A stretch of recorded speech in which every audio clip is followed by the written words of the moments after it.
کھا لو پھر بھی کھا لو ماشاءاللہ.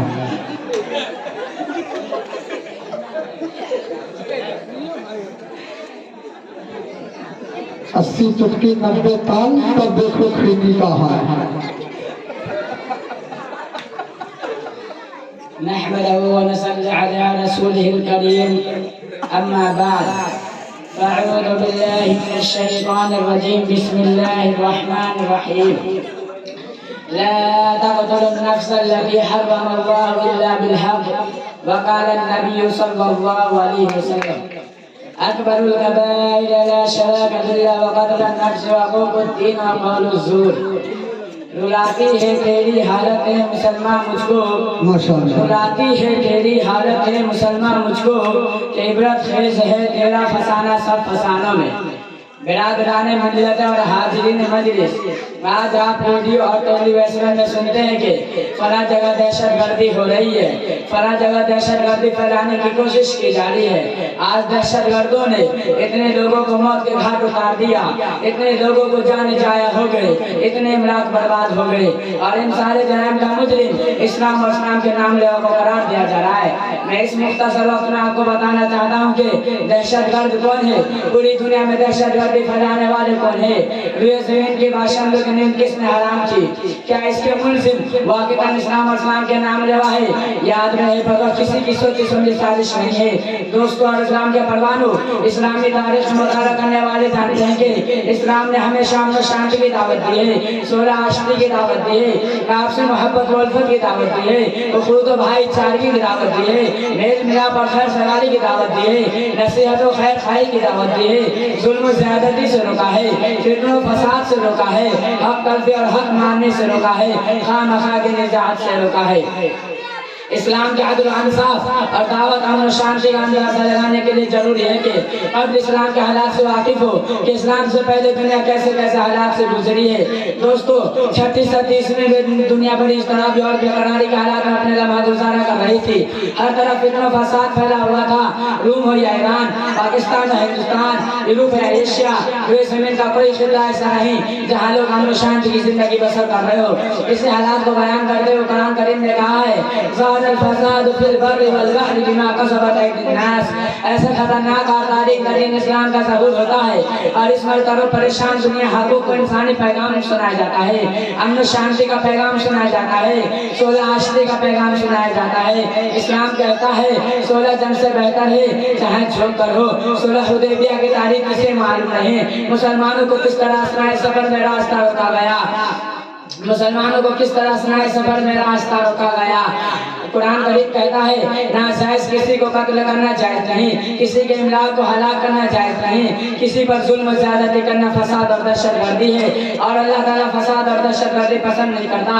قرآن کریم کے ایک آیت امن و شانتی کی دعوت دیتی ہے اور دہشت گردی سے روکتی ہے، لیکن آج میڈیا کی ذریعہ اسلامی تعلیمات کو نصب کرنے کی کوشش کی گئی، اسے دنیا والوں کے سامنے بدنام کیا گیا. جو امن و شانتی کا داعی تھا اسے دنیا والوں کے سامنے مجرم بنا کر پیش کیا گیا، لوگوں کو اس سے نفرت دلائی گئی. خرد کا نام جنو رکھ دیا، جنو کا خرد، خرد کا نام جنو رکھ دیا، جنو کا خرد، جو چاہیں آپ کے کرسمہ ساز کرے. لیکن میں پوچھتا ہوں کہ اسلام کو بدنام کرنے والوں، اگر اسلام ایک دہشت گرد مذہب ہے تو نبی صلی اللہ علیہ وسلم کے زمانے میں دہشت گردی کو نہیں، ابو بکر رضی اللہ تعالیٰ عنہ کے زمانے میں دہشت گردی کو نہیں، عمر فاروق رضی اللہ تعالیٰ عنہ کے زمانے میں دہشت گردی کو نہیں، عثمان غنی رضی اللہ تعالیٰ عنہ کے زمانے میں دہشت گردی کو نہیں، علی حیدر رضی اللہ تعالیٰ عنہ کے زمانے میں دہشت گردی کو نہیں، خلافت بنی امید کے زمانے میں دہشت گردی کو نہیں، مغلیہ سلطنت کے زمانے میں دہشت گردی کو نہیں. جب ان کے پاس اس وقت قوت تھی، طاقت تھی، وہ دنیا کو تاہو بھلا کر سکتے تھے، لیکن آج وہ کمزور ہو چکی ہے، اس کی حکومتیں ختم ہو چکی ہیں، وہ محکوم اور مخلوق حلال زندگی بسر کر رہے ہیں. پھر ان پر دہشت گردی کا الزام کیوں لگایا جا رہا ہے؟ کیا اس کے پیچھے کوئی سوچی سمجھی سازش اور شدہ پلان نہیں ہے؟ یہ زمین کے مسلمانوں کے خون سے ہولی کھیلی گئی، مسلمان عورتوں کی عفت اور عصمت کو پامال کیا گیا، ان کی آبرو ریز لی گئی، ان کے حیات دامنے کو تار تار کیا گیا اور کیا جا رہا ہے. لیکن کہیں سے بندش اور روک تھام کی آواز نہیں اٹھ رہی.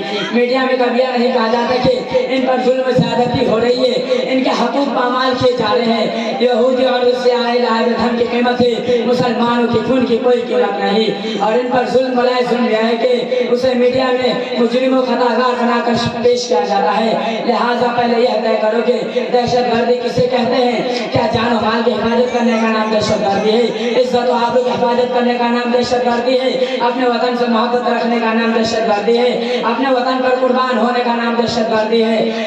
حقوق انسانی کا پیغام سنانے کا نام دہشت گردی ہے؟ دنیا میں عدل و انصاف اور امن قائم کرنے کا نام دہشت گردی ہے؟ اگر تم اسی کو دہشت گردی کہتے ہو تو ہم فخر سے کہتے ہیں کہ ہم دہشت گرد ہیں. لیکن دہشت گردی اسے نہیں کہا جاتا, بلکہ کسی کی حریت و آواز کو سلب کرنے کا نام دہشت گردی ہے. کسی کے انسانی حقوق پر ڈاکہ ڈالنے کا نام دہشت گردی ہے. وہ اسلام پر دہشت گردی کا بہتان لگانے والوں, اب بتاؤ کہ دہشت گرد بوسنیا میں دہشت گردی کس نے پھیلائی؟ بلقان میں دہشت گردی کس نے پھیلائی؟ سوڈان میں دہشت گردی کس نے پھیلائی؟ ابھی حال ہی میں افغانستان میں دہشت گردی کس نے پھیلائی؟ فلسطین میں دہشت گردی کس نے پھیلائی؟ کشمیر میں دہشت گردی کس نے پھیلائی؟ سرزمین فلسطین کا چپا چپا کشتا کشتا مسلمانوں کے خون سے رنگین ہو چکا ہے. لاکھوں عورتوں کے عفت اور عصمت پامال ہو چکے ہیں, کروڑوں بچے یتیم ہو چکے ہیں, ہزاروں مائی بیوہ ہو چکے ہیں, کتنے گھر ویران ہو چکے ہیں. مسلمانوں, میں ان درندے یہودیوں سے پوچھنا چاہتا ہوں کہ اے نام نہاد امن قائم کرنے والوں, اگر تم واقعی امن قائم کرنا چاہتے ہو تو خود دہشت گردی کرنا چھوڑ دو, دوسروں کو آبرو ریزی کرنا چھوڑ دو. دنیا میں امن قائم ہو جائے گا, دنیا سے دہشت گردی ختم ہو جائے گی, لوگ امن و سکون کی زندگی بسر کریں گے. یہی دہشت گردی کا خاتمہ اصل علاج ہے. اللہ تعالی ہم سب کو اور دنیا کے تمام مسلمانوں کو دہشت گردی سے بچنے کی توفیق عطا فرمائے. آمین. وما علینا الا البلاغ.